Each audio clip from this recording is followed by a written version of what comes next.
Tai sveikinuosi su visais, kas šiandien atrado minutę laiko, ne visai minutę meluoju, apie valandą panašiai laiko prisijungti ir pasižiūrėti mūsų šitą live, padalyvauti šitoje istorijoje, pakeliauti kartu po dar vienos kasdienės herojės gyvenimo istoriją ir išgirsti apie jos pokyčius. O aš esu Jurgita Jankuvienė ir esu coachingo specialistė, olfakto terapeutė, lygiai taip pat padedu keliauti per pokyčius. O pokyčiai mano darbinėje sferoje, pokyčiai labiausiai yra apie tai, kaip nepatekti į perdegimą, tą emocinį, fizinį išsekimą ir kaip iš jo išeiti, jeigu jau taip atsitiko. Bet kuriuo atveju tai irgi yra pakankamai nelengvas pokytis ir pakankamai nelengvi žingsniai. Bet šiandien ne apie perdegimą.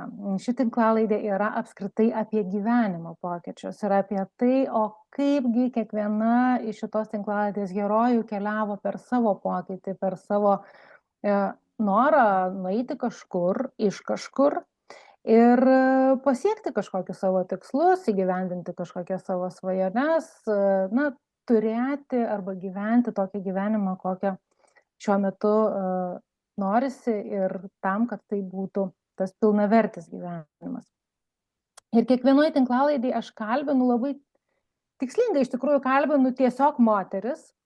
Tiesa, pati pirma tinklalaidė buvo, kuomet kalbinau vieną vyrą ir tai buvo Gintaras Ignatavičius, istorijų pasakojimo meistras, ne veltui aš jį pasikviečiau į pačią pirmą laidą, tam, kad tai būtų susijęta su istorijomis.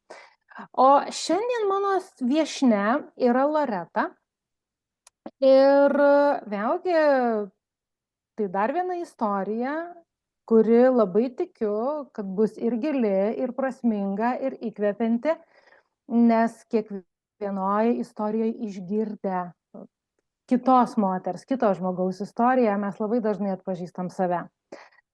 O kai atpažįstam, tada daug lengviau, nes supranti, kad esi ne viena ir kad gali keliauti lygiai taip pat ir savo kelionę.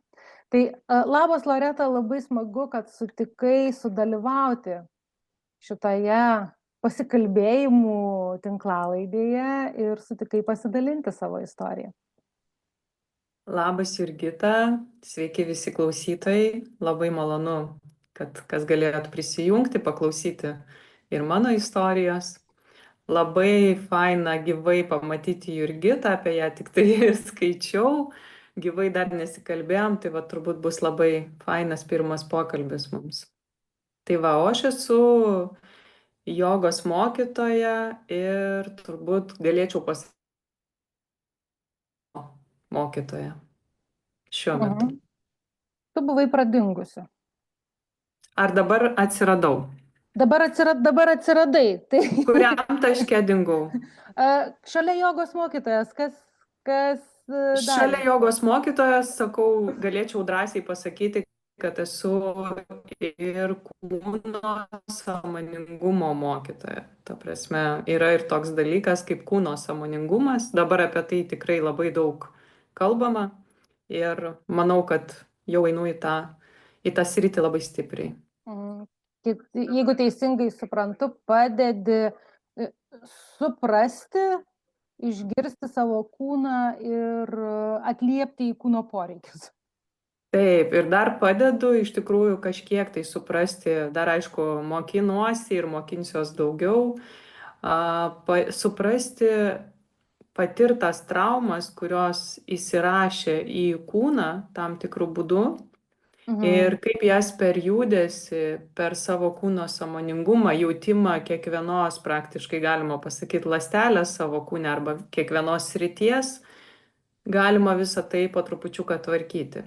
Aš ne gydytoja jokiais būdais, to nesakau, bet aš galiu padėti žmogui truputėlį geriau išgirsti savo kūną ir išmokti suprasti, kas jame vyksta, išgirsti kūną. Tai va. Okay.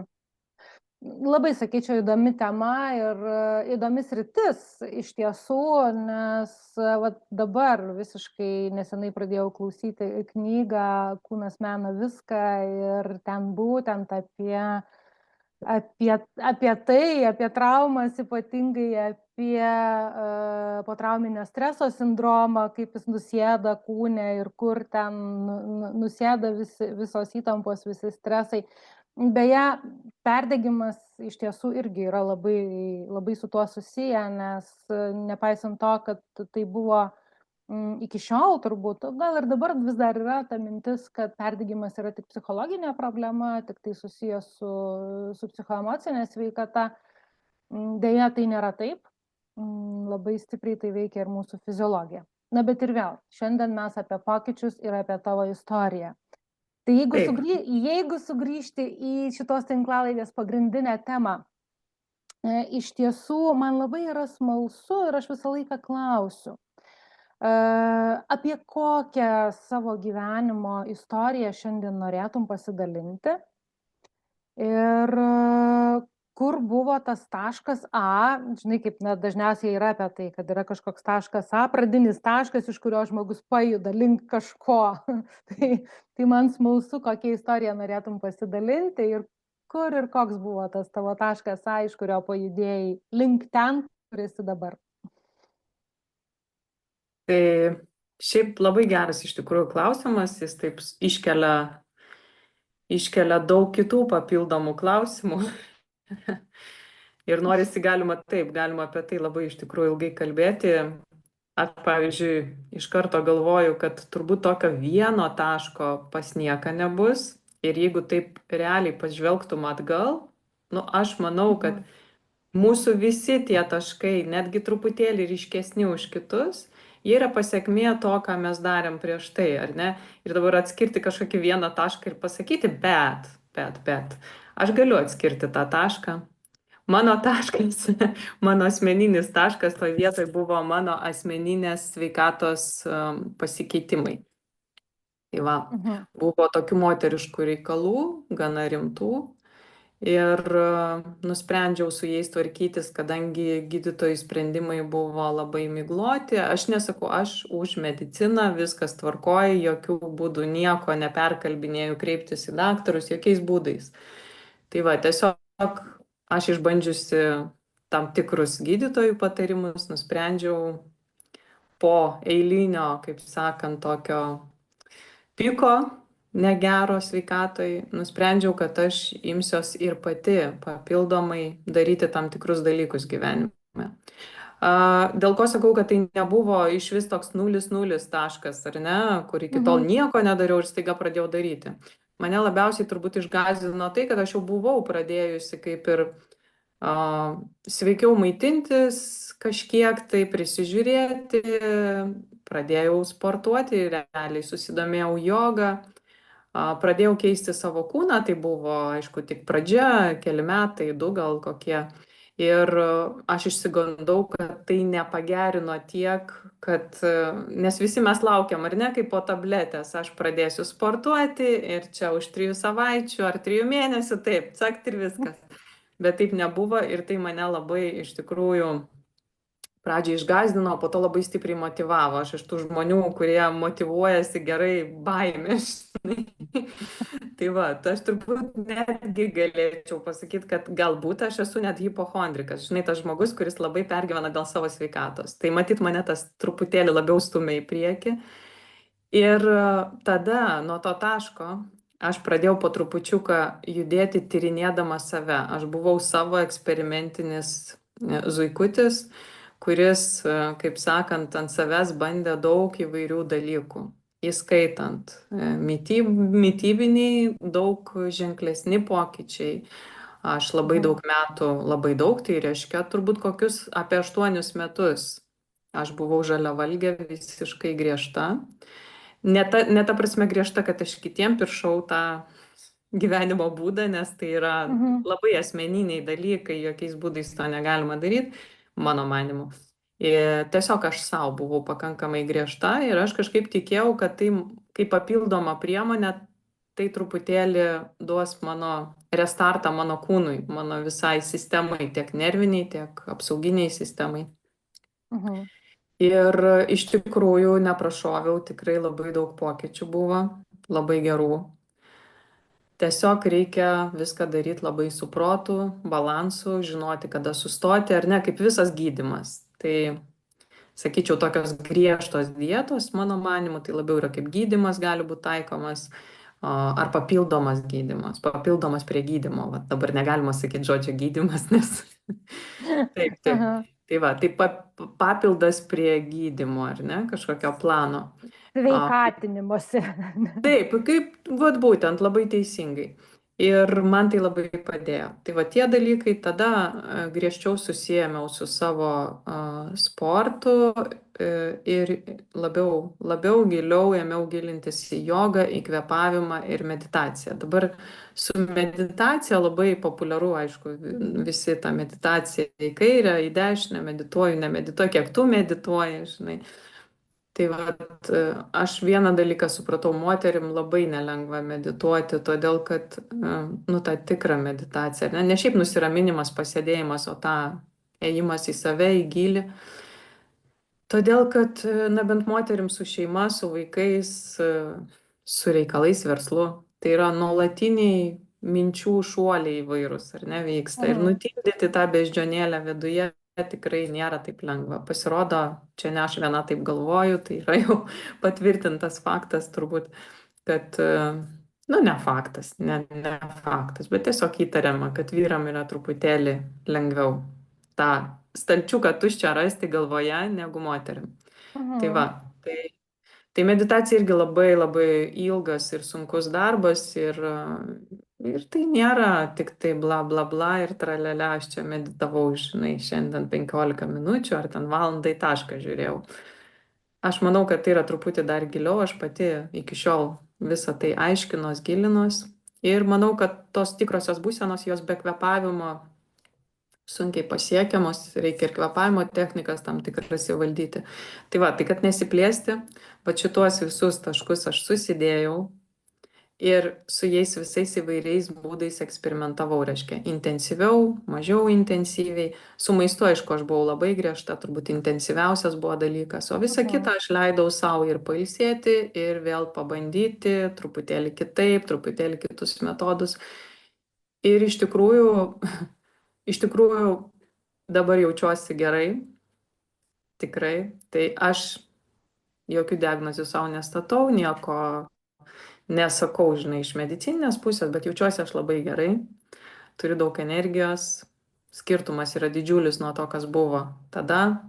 Aš išgyvenau ir panikos priepuolius, ta prasme buvo labai labai daug visokių dalykų, kurie, nu, turbūt supuola į vieną vietą. Ir pamačiau, kad keičiasi po truputėlį. Ir aš kabinausi už tų mažų dalykų, kurie atrodė tik man matomi, bet jie buvo teigiami. Ir aš už jų tiesiog, vat, kaip įsikabindavau, kaip į tą paskutinį plauką ir lipdavau truputį aukščiau. Vėl įsikabinu, randu kažką jau truputėlį geriau. Vėl. Ir visą laiką žinojau, iš karto savo pasakiau, kad bus 3 žingsniai į priekį, 2 atgal. Nu, nes taip vyksta. Nes, nu, čia kaip bet kas, vat popieriuką suglamžyk, ne, pabandyk jį po to ištiesinti, jis vėl nori susiglamžyti, jisai neišsities iki tos pradinės pačios idealiausios Be būsenos. abejo. Tai va, tai čia lygiai tas pats. Tai tikiuosi atsakiau į tą klausimą, tai vat buvo toks taškas pas mane, gan rimtas. Loreta, ar teisingai girdžiu, kad joga, vat, kvėpavimo praktikos, tai, kas dabar yra tavo, na, aš darau prielaidą, tam tikra prasme ir profesija, tu to mokai, nes vat, pati sakei, esi jogos mokytoja. Tai nebuvo tavo pradinė profesija, vat, iki to tavo taško, nuo kurio tu pradėjai, ar ne? Ir vat, tam tikra prasme tai įvyko tas virsmas grinai per save ir atėjai grinai į save. Teisingai. Per savo sveikatą. Taip, visiškai teisingai. Žinai, labai normalu ir natūralu, kad kuomet prasidėjo tavo šitie pokyčiai, kai tu pasakei, va, aš eisiu mokytis jogos arba ten gilinsiuosi jogą, tapsiu jogos mokytoja. Tikiu, kad ir aplinkoj buvo tų žmonių, kurie sakė, žiūrėk, Loreta, gal tu ramiai, nespausk, ar ne, ir čia tau gydytojai galbūt to neleidžia, ano neleidžia, trečio neleidžia, 15 neleidžia, tu čia savivaliauji ir taip toliau. Kiek tokių žmonių realiai buvo ir ką tu jiems tuomet sakydavai? Nes normalu žmonės kartais sustoja būtent dėl aplinkos poveikio.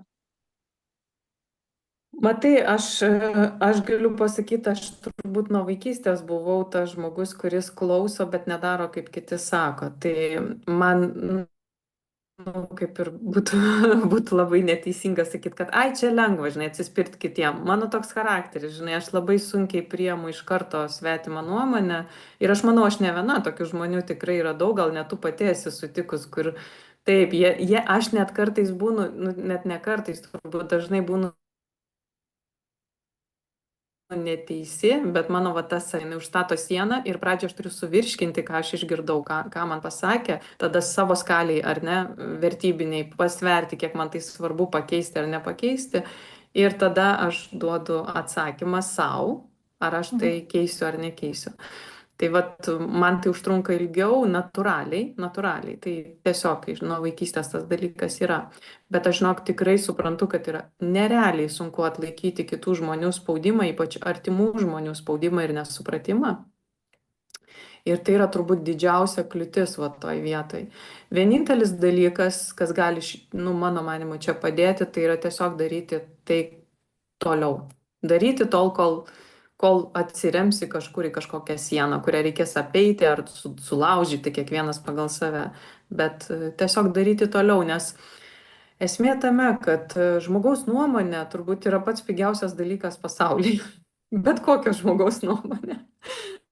Tai va, tai reiktų truputėlį, vienintelis dalykas, reiktų daugiau klausyti savęs. Vat vėlgi grįžtam į tą kūno sąmoningumą, į savo sąmoningumą.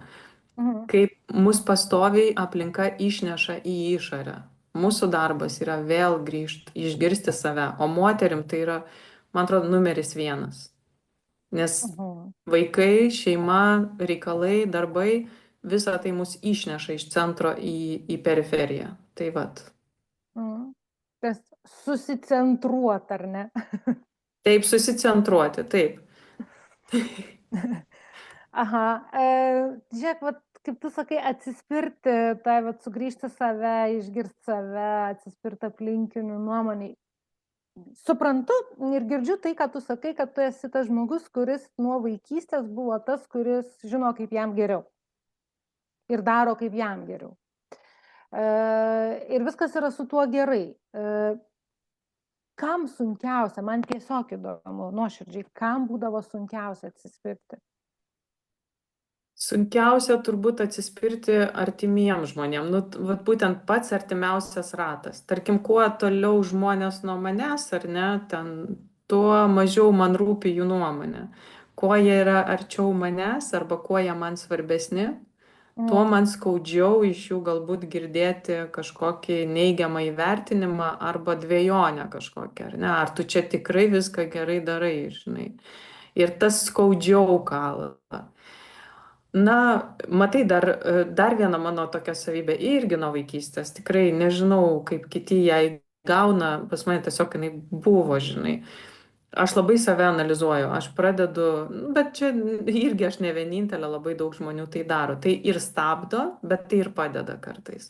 Tai vat man tai dažnai padeda. Aš save labai analizuoju. Aš iš karto klausiu savęs, jeigu man buvo pikta ant žmogaus, man susipikt būdavo, dabar truputėlį aš save prisilaikau, bet aš esu karšto temperamento, man būdavo tikrai labai lengva pasikarščiuoti ir kadangi pasimokiau iš to, kad, nu, turbūt tik 50 ant 50 aš būnu teisi, geriausiu atveju. Tai va, tai gera savikritika šitoj vietoje yra geriausias vaistas. Tai mano manimu geriausia yra iš tikrųjų, kai tau skauda, tai tiesiog paanalizuoti, kodėl man taip skauda, vat kodėl būtent dabar, ar ne, galbūt tas žmogus tikrai užkabino silpną mano vietą, jis ją mato arba jaučia intuityviai ir jisai žinojo, nu, intuityviai, niekas specialiai mūsų greičiausiai neišeidinėja.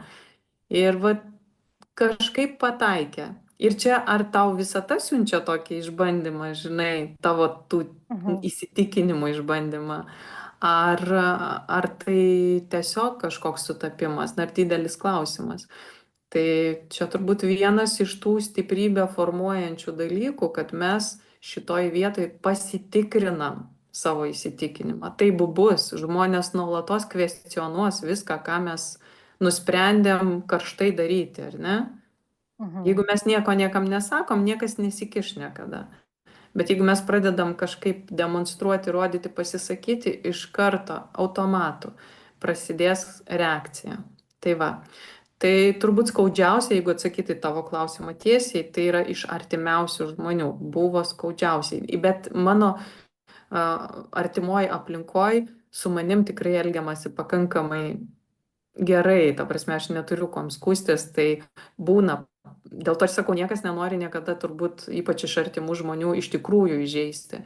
Tai man buvo tokių visokių bangų, bet visa tai susigulėdavo. Susigulėdavo per analizę, per supratimą ir netgi tikrai priversdavo mane persvarstyti dar kartą savo sistemą. Nes, pavyzdžiui, su žaliavalgystė aš buvau įsitikinus, kad aš taip gyvensiu visą gyvenimą.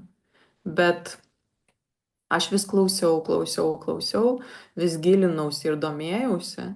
Ir nusprendžiau, kad tai bus labiau gydymo metodas, nu, ta prasme, savygydos turbūt metodas, negu, tarkim, gyvenimo būdas visą laiką. Mhm. Nes tame yra tikrai, yra neigiamų pusių. Į tai nesigilinant dabar, tame yra daug neigiamų pusių, daug. Bet Mhm. tiesiog teigiamos atsvėrė man tuo metu labai stipriai. Mhm. Tai va, Visame kame yra ir pliusų, ir minusų. taip, Vargu bau, ar mes rasim, kad būtų vien tik tai teigiami arba vien tik tai neigiami dalykai. Nes net realiai, jeigu žiūrėsim plačiaja prasme, mes turim minusą ir turim pliusą. Net tas pats, grįžtant į ląstelę, kaip tu sakei, ar ne, pačioj pradžioj iki kūno ląstelės, net toj pačioj ląsteliai atomas turi pliusą ir minusą. taip, Nebūna kitaip. taip, taip. Tai realiai turbūt, žinai, ir gyvenime yra savų pliusų, yra savų minusų. Tai iš bet kurios pusės, bet ką paimsim. Aš tau čia paantrinsiu, jeigu galima, aš Aha. pasakysiu vat, lygiai tą patį apie moterį, ar ne, va čia pagalvojau, vat, kalbėsim, greičiausiai mes su moterim viena su kita kalbam ir daugiausia mus klausys turbūt moteris, ar ne? Tai va, aš apie moteris tokią senokai padariau išvadą, bet jinai man vis grįžta, žinai, kad moteris tai yra ir kūrėja, ir griovėja, žinai, tas ir pliusas, ir minusas. Tai va, netgi einant nuo mikro pasaulio į makro pasaulį lygiai tas pats, žinai. Pasirodo ir Saulės mūsų sistemoje yra mūsų Saulė ir yra tamsioji žvaigždė, kuri yra jos dvinė, jinai yra gerokai toliau, bet jos yra abi, jos sąveikauja. Tai vat, tai viskas, kur tu didink, mažink, kiek nori, turbūt vat, tas dvilypumas, jisai mūsų pasaulyje yra išreikštas labai stipriai. Mhm. Nieko gero, žinai, čia mes be to neapseisim. Nepaisant visų, pavadinkim taip, nesklandumų, atkalbinėjimų, tu visgi likai savo kely, ar ne, padaryti savianalizę, padaryti tam tikrus pokyčius, atėjai į jogą kaip į profesiją. Kas šiandien, va taip, jeigu turbūt jau galima lyginti, ar ne, to, kai tu pradėjai šitą kelią, iki to momento, kur tu esi dabar, šiandien, va taip įvertinus visą tą kelionę, kas tau yra patys įsimintiniausi dalykai? Atradimai kažkokie Taip, galbūt. žinok, įsimintiniausi dalykai, aš kadangi labai mėgstu žmonės, tai man turbūt susidūrimai įvairūs ir teigiami, ir neigiami su žmonėmis yra, su naujais žmonėmis, susitikimai su žmonėmis ir kaip jie mane pakeičia. Tai Mhm. vat man tas didžiausia palieka visada įspūdį ir tai labiausiai mane pakeičia, nors, kaip aš ir sakiau, mane paveikti yra nelengva. Tai va tie žmonės, kurie sugeba mane kažkaip išjudinti, paveikti į vieną ar į kitą pusę, tai būna dažniausiai labai įspūdingos asmenybės, labai stiprios asmenybės, žmonės, kurie verčia mane susimastyti, ko aš dar nežinau ir nes daug ko nežinau, tai būtent pirštų praktiškai tau lazeriukų rodo, va, pasižiūrėk, žinai. Tai va čia turbūt įspūdingiausi dalykai. Aš vat žmonių santykius su žmonėmis bendrai, su ypač su stipriom asmenybėm, tai aš vertinu aukščiausiais balais. Tai va, tai turbūt mane ir keičia aplinkiniai žmonės. O dabar šiuo metu, žinai, kur nukreipi savo energiją, turbūt tą ir gauni. Į mano Mhm. gyvenimą ateina labai daug stiprių moterų, žinai, ir jos man kaip pavyzdys. Jau aš galvojau, aš stipri moteris, aš tiek visko išgyvenau, tiek perėjau, pastoviai susitinku nuostabės, unikalias moteris, kurios vienos turi vaikų, kitos neturi, vienos verslininkės, kitos menininkės, bet jos yra super galingos, super stiprios. Ir va, dabar kalbu šiurpas eina per visą kūną apie jas prisimenant. Taip, Aha. ir aš tiesiog, nu čia yra brangiausia, kas gali būti gyvenime turbūt po vaikų, na man po vaikų. Tai va, tai yra fantastika, tai yra kažkokia dovana tokie žmonės. Ir nesvarbu, ar aš su jais turiu labai gerus santykius ar nelabai, čia Mhm. visiškai tas to nereiškia. Čia nėra mano draugės, nedraugės, ne, čia net nedraugės iš tikrųjų. Mhm. E, Loreta, grįžtant vėlgi į tos pačius pokyčius, ar ne, vat, kai mudvi tarėmės šitam pokalbiui ir kalbėjom apie citatą, tu paminėjai Iniksesų vienos dainos ištrauką iš vienos dainos ir apie tai, kad mes visi turim sparnus ir nebūtinai visi žinom, dėl ko jie mums duoti ir ką su jais daryti. Tai man labai smalsu iš tiesų plačiau, platesnė tavo va šitos citatos versija, kaip tau ji atliepia, kur tavo tie sparnai, kaip tu supratai, o kam jie tau duoti ir ką tu su jais darai, jeigu jau darai. Tai labai geras klausimas, iš tikrųjų labai, vad sakau, tu klausi, man iškart šiurpas eina per visą kūną. Toks labai, labai sukelia kažkokius jausmus iš vidaus. Ir dabar galvoju, kaip čia, vad, surinkti visą tą informaciją, kuri man dabar dega viduje ir sudėti normalų sakinį. Tai nesiblaškant.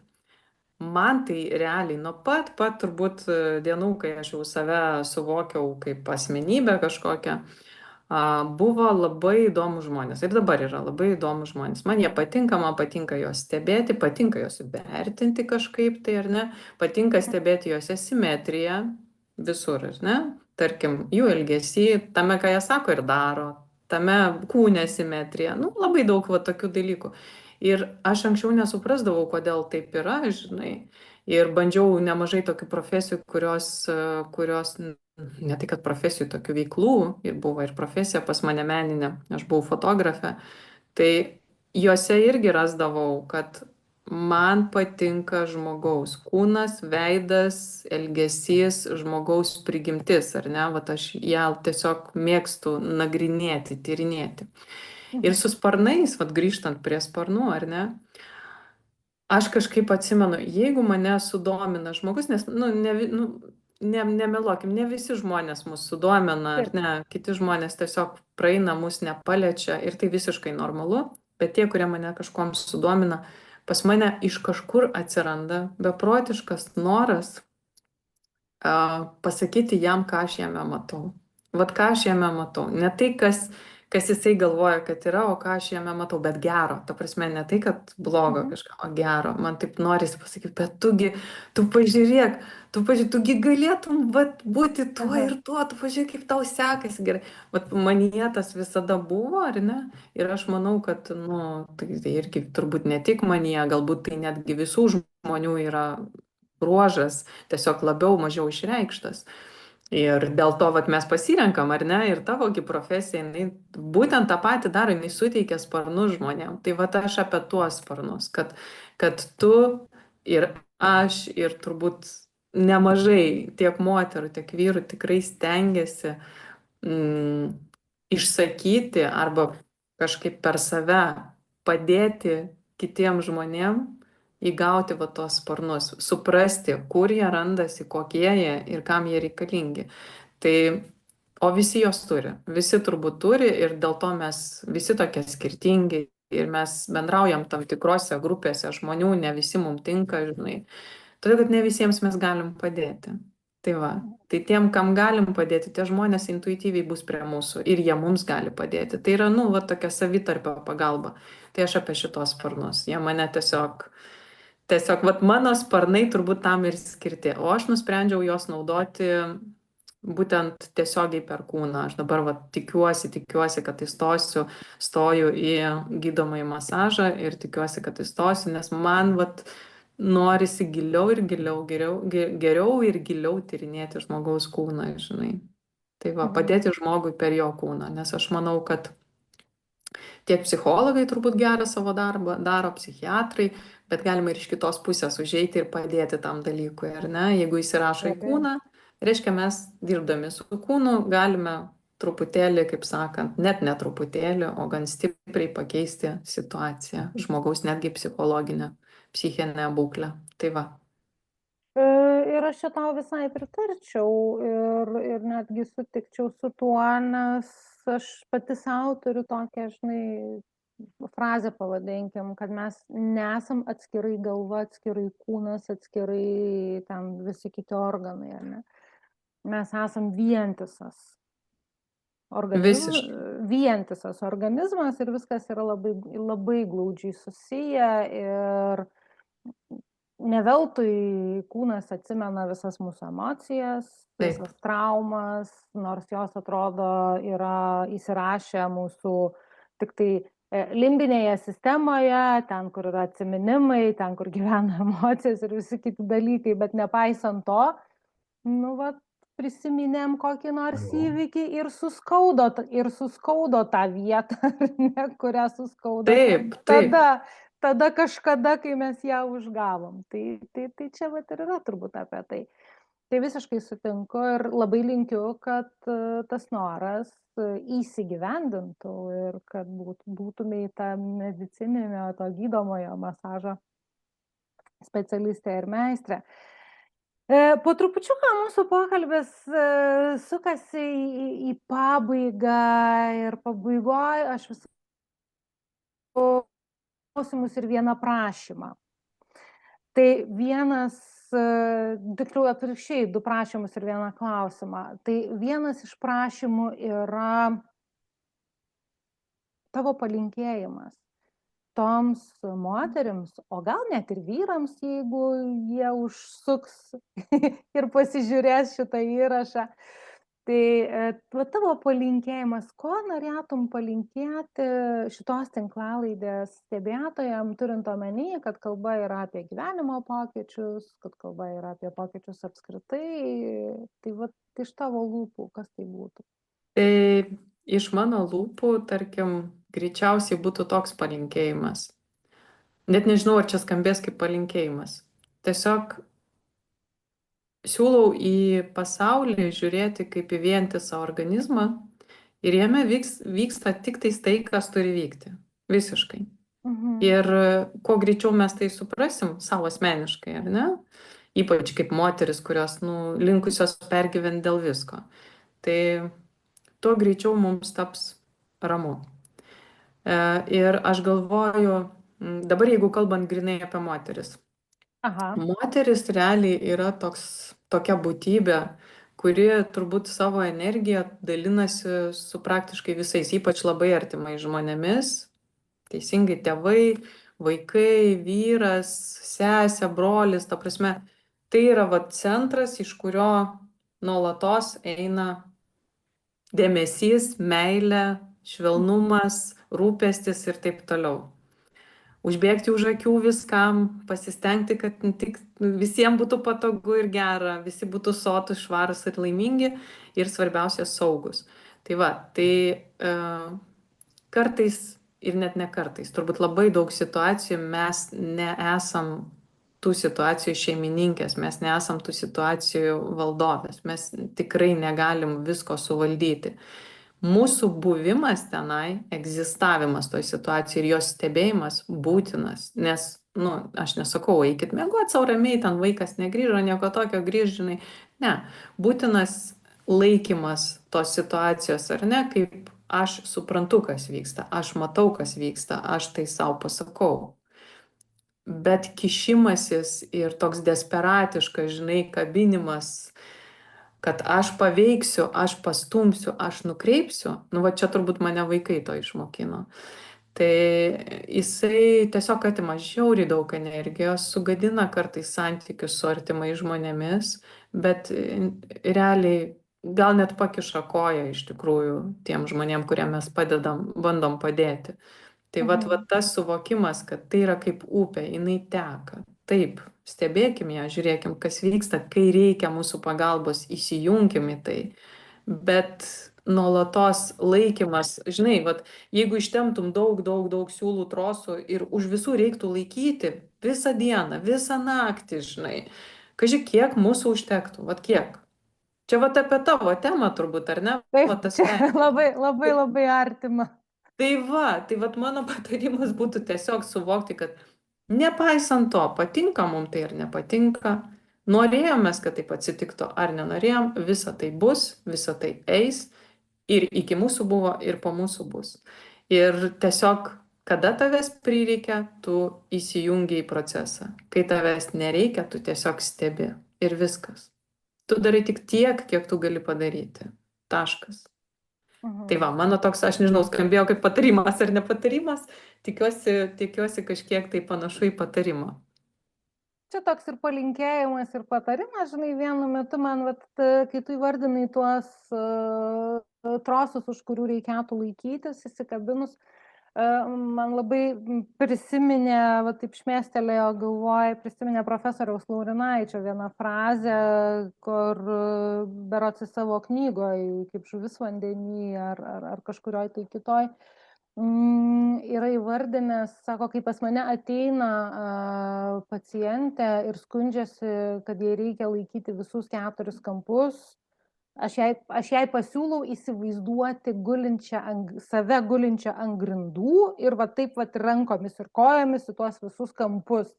Tai man va tie tavo trosai, žinai, labai priminė tą va vaizdelį, nes aš pamenu, kai aš klausiau šitos knygos ir šitos frazės, nu, aš labai gerai mačiau šitą moterį, realiai aš labai gerai mačiau save prieš daug metų. Taip. Va tą, žinai, gulinčią ant grindų ir bandančią išlaikyti visus 4 namų kampus. Viską link savęs, žinai. Kažkokį tai būdu, kas, nu, natūraliai tų fizinių jėgų tiesiog nebeturėsi viskam. Taip.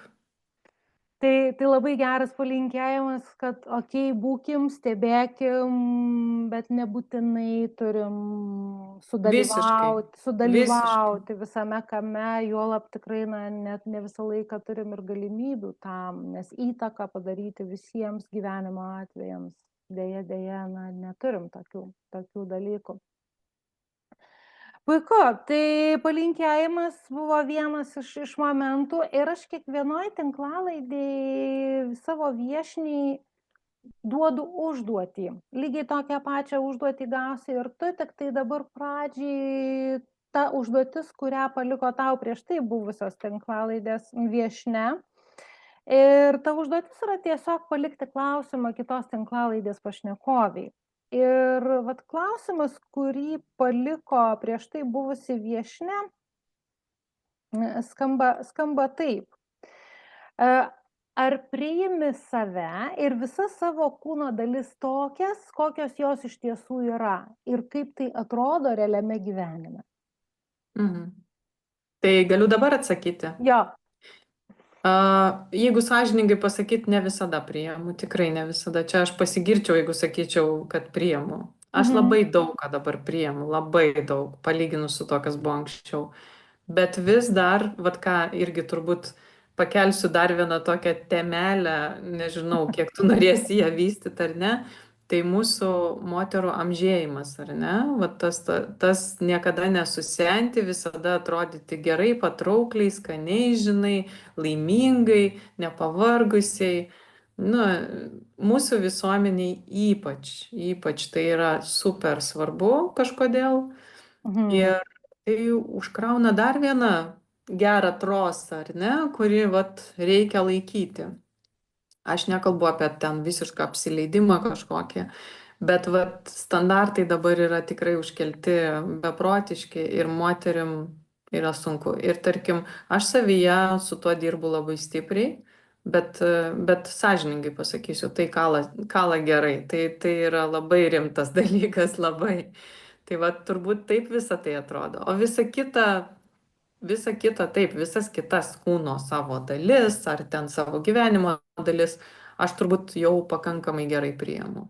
Tikrai. Mhm. Tai vat vienas iš rezultatų tos mano veiklos, kurią aš galiu pasidžiaugti šiandien. Okay. Įdomi tema, iš tikrųjų, tas amžėjimas ir apskritai vykstantis moters ne tik tai kūno, bet ir hormoniniai pokyčiai, su tam tikru amžiumi. Taip, Ir, žinai, taip nuoširdžiai, man kartais tas vat, kultas ir ta tabų tema, nes, žinai, vat, iš kur susikuria standartai ir iš kur atsiranda tas trosas. taip, Tas trosas, mano galva, nebūtinai tai yra tiesa, bet mano galva tas trosas, jis atsiranda iš tabų. taip, Iš tabų apie tai kalbėti. taip, taip, taip. Ir ne tik iš to, žinai, kad vat, mes turim tą vat, grožio kultą, ar ne? Gal dabar jisai net aš kažkaip gal mažiau stebiu, bet yra gal dar ta, žinai, bet kaip anksčiau ten visos privalėjo būti manekenėmis ir, kaip sakai, visą laiką jaunos, besišypstančios ir šiukštu nevalia pasakyti, kad tu šiandien nori būti tiesiog su halatu, bile kaip susektais plaukais ir be makijažo. Taip, taip, taip.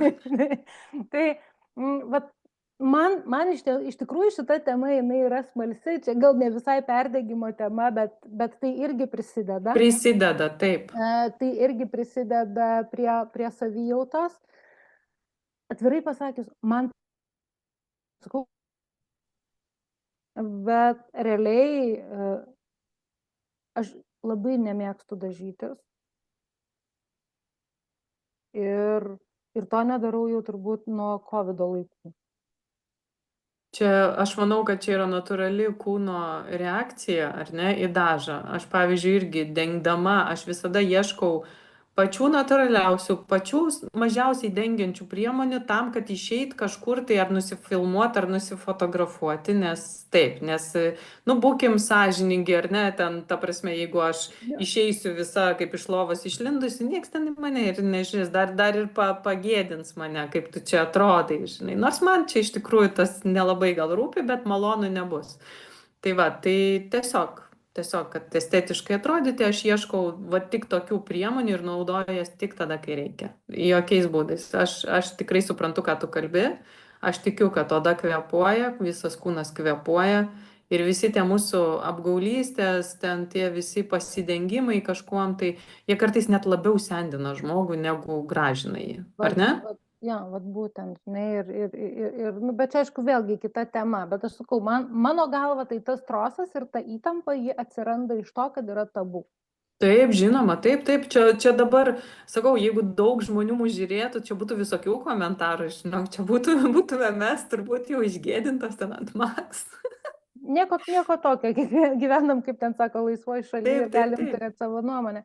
Bet tai yra vienas iš momentų, kada apie tai reikia kalbėti, nes iš ties moteris, ypatingai moteris, prasidedant tam premenopauziniam, menopauziniam laikotarpiui iš ties atsiranda ir emocinių, ir psichoemocinių, ir fiziologinių, nes keičiasi fiziologija. Taip. Tai normalu, kad tai paveikia ir emocijas, ir psichiką, ir mąstymą, o dar spaudimas iš aplinkos. Taip, taip. Nu, tai visas grožis ir visa puokštė, bet mes ir vėl nuklydom, žinai, čia taip jau būna, kad kai pradedi kabinti po kažkokį siuliuką, jau žiūrėk, tai vienas, tai kitas, tai trečias, tas siuliukas ir atsiranda. okei, tai tu su šita vieta dar šiek tiek turi tokių, O na, taip, ir ne šiek tiek, žinok, ne šiek tiek, aš taip su savim šitoj vietoj dirbu, tu net neįsivaizduoji. Taip, čia yra reikalų šitam klausime, labai, labai rimtų. Čia tikrai atveriu širdį, labai sąžiningai kalbu. Aha, tai vat, jeigu taip imtume puzlę ar ne, tai šitas puzlas dar neranda Oi, ne, savo žinok, jisai dar vietelės. tokioj rankoj, žinai, nešiojamas ir keletą, žinai, jau N metų rankoj nešiojamas. Tai va, Aha, kur čia jį priderinus, kur čia jį paskui dar jau- priderinti, dar ieškau. Bet, žinai, aš pavadinčiau šitą laikotarpį, kažkodėl man šovė į galvą, kad jis panašus į paauglystę turbūt.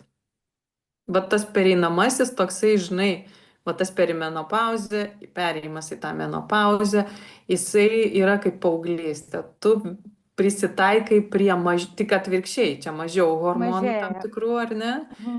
Ir psichologiškai, ir kūniškai moteris, jinai, nu ir vyrai turbūt irgi po trupučiuką prisitaiko. Pas moteris tai super išreikšta, nes visuomenė turi daug lūkesčių moterim. Nu tikrai.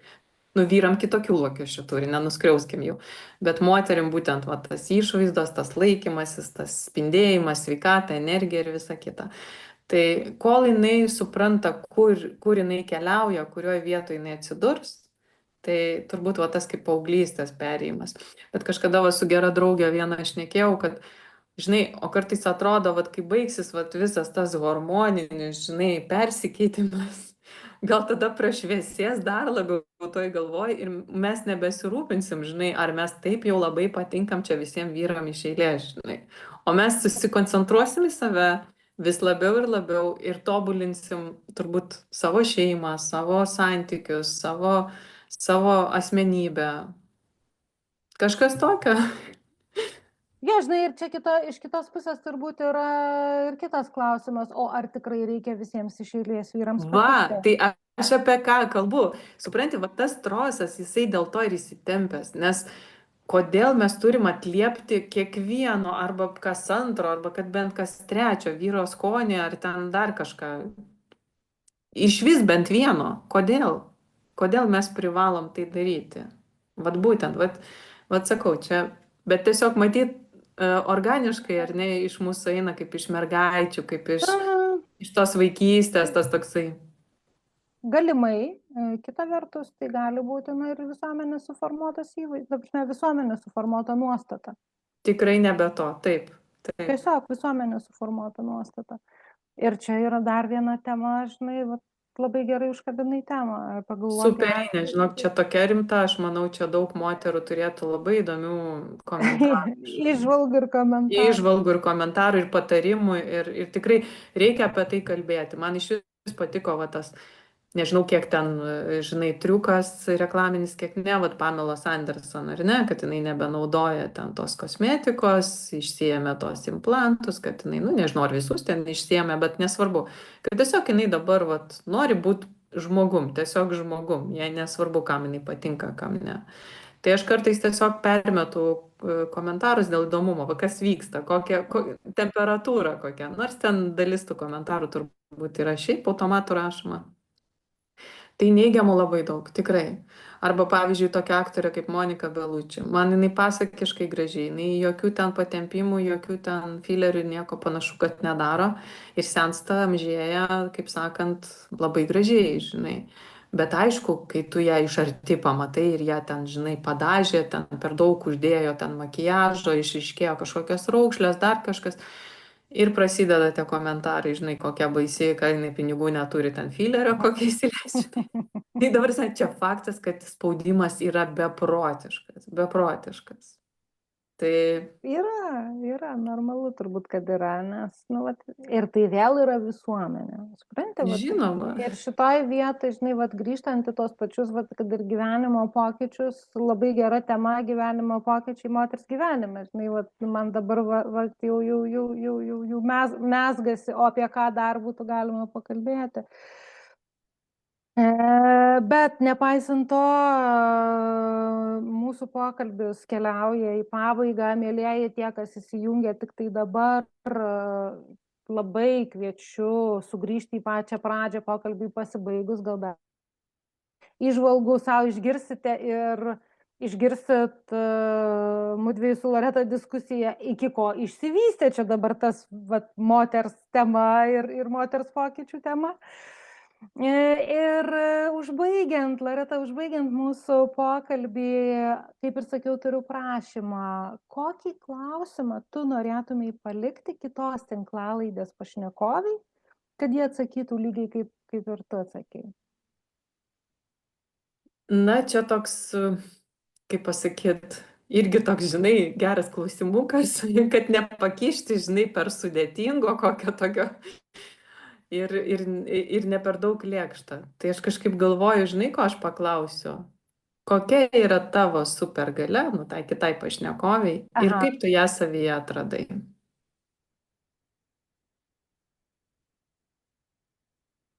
Mhm. Aš tiesiog pasižymiu.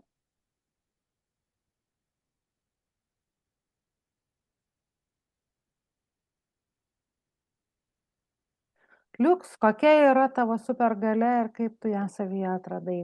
Tai klausimą pasižymėjau, labai ačiū tau, kad buvai su manimi šitą beveik valandą, buvo tikrai labai gera kalbėtis ir panašu, kad dar galėtume kalbėtis, na, turbūt ne vieną valandą. Taip, jeigu vystyti kiekvieną tą klausimą, vien tik tos, kurios jau tu uždavai, jau yra ten ką veikti. O jeigu dar uždavinė daugiau, tai čia sakau, čia galima plėpėti ir plėpėti keletą parų, ne valandų. Tikrai atrastume apie ką pasišnekėti, na, bet nepaisant to, tinklalaidės laikas jau tikrai visiškai pabaigai ir aš noriu tau tikrai labai nuoširdžiai padėkoti, buvo labai geras tavimi kalbėtis, labai ačiū tau už tavo istoriją, labai ačiū tau už tavo atvirumą ir už tai, kad, na, pasakai, kad gali būti ir pliusų, ir minusų, tiek toj pačioj žaliavalgystėj, tiek bet kur kitur, kad, na, to nėra to vieno teisingo atsakymo ir mes kiekviena tą savo atsakymą greičiausiai turim atrasti pati. Taip. O aš noriu padėkoti tau, kad mane pakvietei į šitą pokalbį, į šitą laidą. Tikrai labai geras projektas. Aš manau, jisai labai naudingas moterim. Žinau, kad šiais laikais perklausyti viską yra labai sudėtinga, iš tikrųjų. Tai va, be muzikos, ten, be multikų. Bet labai faina iš tikrųjų atrasti savo tokių įdomių įžvalgų, pasiginčyti, ar ne? Pagalvot, nu, ne, aš tai taip nesutinku, žinai. Tai va, ir čia tu suteiki tikrai labai tokį gerą šansą, pakankamai originalus projektas, aš manau, pakankamai įdomus ir man buvo didelė garbė būti jo dalimi. Ačiū tau ir ačiū visiems klausytojams. Prisidedu prie Loretos, ačiū mėlyjeji, kurie buvot su mumis čia gyvai, realiuoju laiku, šitos tinklalaidės metu. Ačiū visiems, kurie pasižiūrėsit įrašą, kuriem bus smalsu išgirsti gal pokalbio pradžią, gal pokalbio vidurį, o gal pokalbio pabaigą. Ir šiam kartui tiesiog atsisveikinu dar vienai savaitei. Pasimatysim po poros savaičių, kaip ir visada. Kol kas atostogų niekas neišeina. Tiksliau, aš neatostogausiu. Bus rugpjūtį, tiesa, nebus šitos tinklalaidės transliacijų, bet visą Liepą mes dar tikrai susitiksim porą kartų ir turėsim dar 2 laidos pašnekovės. Tai kaip sakoma, likite įsijungę, stebėkite pranešimus Facebook'e ir užsukit paklausyti gyvenimo istorijų ir tų pokyčių, į kuriuos keliaus ir kitų tinklalaidžių pašnekovės. O visas 33, kol kas 32, bet visas 33 rasite įrašus YouTube kanale. Nuorodą paliksiu prie šitos tinklalaidės komentarų. Tai ačiū dar kartą ir iki kitų malonių. Viso.